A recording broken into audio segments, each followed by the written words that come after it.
I had read about this guest house in Varanasi where people check in to die. It's called Kashi Mukti Bhavan. Rooted in the belief system of many Hindus is that if you take your last breath in Kashi, you attain what is popularly known as fruit of Kashi or Kashi Labh, which is moksha or salvation. Now the interesting fact is that you're only allowed 2 weeks to stay in and die. So you have to be really sure. If you're still hanging around after 2 weeks, you got to check out. So I was really curious and fascinated to understand what would those people have learned who have not only accepted death as a reality, but are rather anticipating it with a timer on. So I went to Varanasi, spent a week in the guest house, and interviewed people who had checked in. Phenomenal, their life lessons were really thought-provoking. So in the same environment, I met Mr. Bhairavnath Shukla, who has been the manager of Mukti Bhavan for last 44 years.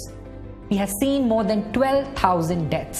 So I asked him, what have you learned after seeing both life and death at such close quarters? He shared with me 12 life lessons, of which I wrote a blog post, and it's read and shared by millions of people across the world and became highly popular. But there's one life lesson in that series which is Mr. Shukla's favorite and resonated deep with me, and the life lesson is resolve all conflicts before you go. He told me a backstory to it. There was a Sanskrit scholar of the times by the name of Ram Sagar Mishra. Mishra was one of the eldest of the 6 brothers and was closest to the youngest.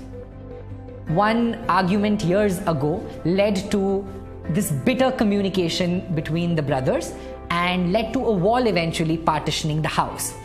In his final years, Mishra checked into the guest house with his little pan case and told Shukla to reserve room number 3 for him because he was sure he's going to pass away on day 16th after his arrival.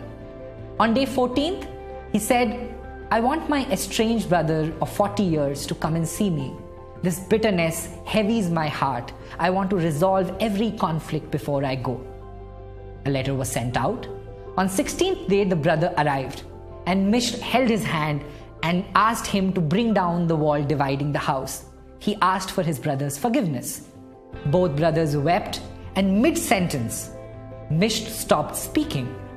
His face became calm, and he was gone in a moment. And I know that anecdote sounds straight out of a folk fiction novel, but Mr. Shukla told me that he has seen the same story replay over and over again with many different people who have come there. He said to me, Deepak, I see so many people carrying such unnecessary baggage throughout their life, only wanting to drop it at the very end of their journey.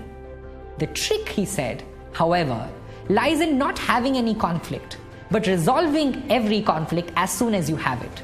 You cannot and you should not go to bed having an argument, a disappointment, a resentment and doubt. You should try to resolve it. Because you see, the good news is you're alive.